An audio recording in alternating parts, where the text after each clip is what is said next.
ప్రభుత్వం ఇచ్చిన ప్రతి హామీని అమలు చేస్తూ ప్రజల మద్దతు పొందుతున్నారని ఎంపీ లావు శ్రీకృష్ణదేవరాయలు అన్నారు. ముఖ్యంగా తల్లికి వందనం పథకం అమలుతో రాష్ట్రంలోని తల్లులందరూ ఆనందంగా నవ్వుతున్నారని తెలిపారు. అయితే ఆ నవ్వును వైసీపీ నేతలు జీర్ణించుకోలేకపోతున్నారని, తప్పుడు ప్రచారాలకు దిగుతున్నారని విమర్శించారు. మంచి కార్యక్రమాన్ని కూడా తప్పుదోవ పట్టించేందుకే కుట్రలు చేస్తున్నారని ఆరోపించారు. వైసీపీ నేతలు ఇలాగే తప్పుడు ఆరోపణలు చేస్తూ ముందుకు వెళితే అధికార పక్షం ఇకపై చేతులు కట్టుకుని కూర్చోవడం లేదు అని హెచ్చరించారు. ప్రజల మద్దతుతో ముందుకు సాగుతున్న కూటమిని కలుషితం చేయాలనే దురుద్దేశంతో వైసీపీ వ్యవహరిస్తుందని ధ్వజమెత్తారు.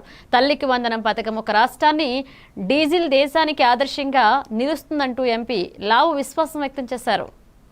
రాష్ట్ర ప్రభుత్వం వైపు నుంచి చెప్పాం మార్కెట్ నుంచి కొంటామని, కానీ ఏదో ఒక విధంగా అలజడి సృష్టించాలి, ఏదో ఒక విధంగా గొడవలు చేయాలి అని చెప్పి ఏదైతే మొన్న ప్రకాశం జిల్లాలో జరిగిందో ప్రతి దగ్గర ఎక్కడ ఏదో ఒక ఇన్సిడెంట్ క్రియేట్ చేయటం, మంచి వాతావరణం ఉన్నదాన్ని, అందరూ కూడా ఆనందంతో ఉన్నదాన్ని, ప్రశాంత వాతావరణం ఉన్నదాన్ని ఏదో ఒక విధంగా కలుషితం చేయటం, ఏదో ఒక విధంగా దాన్ని చెడగొట్టడం, అదే కార్యక్రమంగా ప్రతిపక్షం పనిచేస్తూ ఉంది. ఇప్పటికైనా మానుకోవాలి.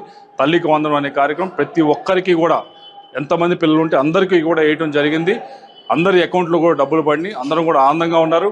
ఒకటే తల్లులందరినీ కూడా కోరేది, ఏదైతే ఈ డబ్బులు 13,000 రూపాయలు వేశారో వాటిని దయచేసి మీ పిల్లలపైన, వారి చదువులపైన, వారికి ట్రాన్స్పోర్ట్ ఖర్చులపైన, వారి పుస్తకాలపైన, వాటిపైన ఖర్చు పెట్టేదానికి ప్రయత్నించండి.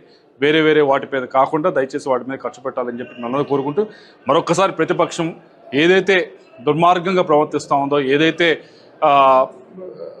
డీవియేషన్ పాలిటిక్స్ చేస్తూ ఉందో దాన్ని ఇప్పటికన్నా మానుకోవాలి. ప్రజలందరూ కూడా గమనిస్తూ ఉన్నారు. ఇక మీదట దాన్ని అదే విధంగా అదే పందాలో పోతా ఉంటే మాత్రం అధికార పక్షంలో ఉన్నవారు ఎట్టి పరిస్థితులు కూడా చేతులు కట్టుకొని ఉండరని చెప్పి తెలియజేసుకుంటాం. దాన్ని కొంటా